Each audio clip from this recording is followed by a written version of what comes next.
आणि दिग्दर्शकाचं नेमकं काम काय असतं? आता कसं आहे दिग्दर्शकाचं काम काय हे प्रत्येकाचा पॉइंट ऑफ व्ह्यू वेगवेगळा आहे. बरोबर. आता मला वादात नाही अडकायचं. पण दिग्दर्शक म्हणजे हे मला समजलेली व्याख्या सांगतो. दिग्दर्शकाला कॅप्टन ऑफ द शिप म्हणतात.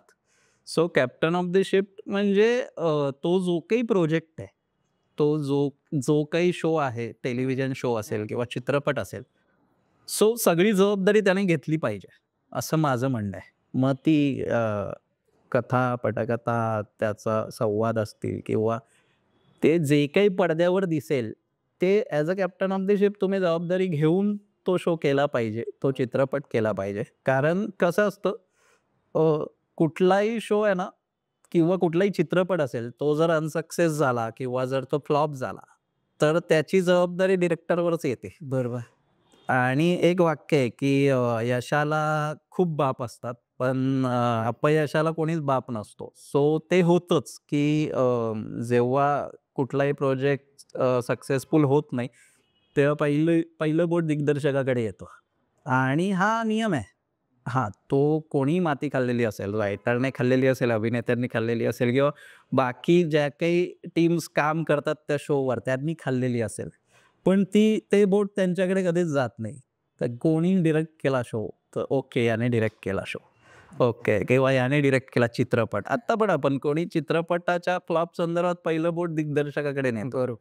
सो ती जबाबदारी घेऊन काम करून ना, आपल्या एकतर प्रोजेक्टवर प्रेम करणारा माणूस हवा. त्या प्रोजेक्टबद्दल जर तुमची कोणाशीही दुश्मनी होत असेल, इन द सेन्स क्रिएटिव्ह भांडणं, पर्सनल दुश्मनी नाही. पण ते क्रिएटिव्ह वाद होत असतील, तर ते करायला तुम्ही तयार हवेत, की जर तुम्ही होला हो म्हणत असाल, तर तुम्ही दिग्दर्शक नाहीत, असं माझं म्हणणं आहे. की याने सांगितलं ओके, तर आपण ओके म्हटलं आणि चला ठीक आहे तुमचं म्हणणं आहे ओके, तर मी हे तुम्ही दिलेलं शूट करतो. तर तो दिग्दर्शकच नाही. त्यांनी जे दिलेलं आहे, म्हणजे मला जे लेखकांकडून आलेलं आहे किंवा क्रिएटिव्ह टीमकडून आलेलं आहे, तर ते मला अभिनेत्यांना व्यवस्थित कसं समजवता येईल, त्याच्यातून वेगळं काही काढता येईल अजून आणि अभिनेत्यांकडून माझा काय सीन दिसतो, त्या बाबी त्यांच्याकडून समजावून सांगून त्यांना, त्यांच्याकडून तसा परफॉर्मन्स काढणं आणि जो स्क्रीनवर जो सीन मला दिसतोय, तसा तो इम्प्लिमेंट करणं, तो एक्झिक्यूट करणं आणि त्याच्यातली गंमत काढणं. सो याला मी दिग्दर्शक म्हणेन. आणि जो काही एपिसोड आहे ना किंवा जी काही फिल्म आहे, तर त्याच्यात तुमचा टच दिसलाच पाहिजे. म्हणजे तुम्ही असं नाही म्हणू शकत टेलिव्हिजनमध्ये म्हणजे माझं तरी असं नाही आहे, की गेलो आपण 9च्या शिफ्टला आणि 9ला रात्री पॅकअप होणार आहे 10ला तर मला 10 सीन करायचे आहेत. मी सीन केले, मी घरी जाऊन झोपलो. तर तो डिरेक्टर नाही. मग तुम्ही एडिटेड एपिसोड आलाय, मग त्याच्यात तुमचे काही करेक्शन्स आहेत का? तुम्ही घेतलेले शॉट्स बरोबर लागलेत का? त्याचं म्युझिक कसं झालंय? किंवा हा एपिसोडचा स्पीड बरोबर आहे का? हा होल्ड होईल का लोकांना? कसं असतं आता लोकांकडे खूप ऑप्शन्स आहेत.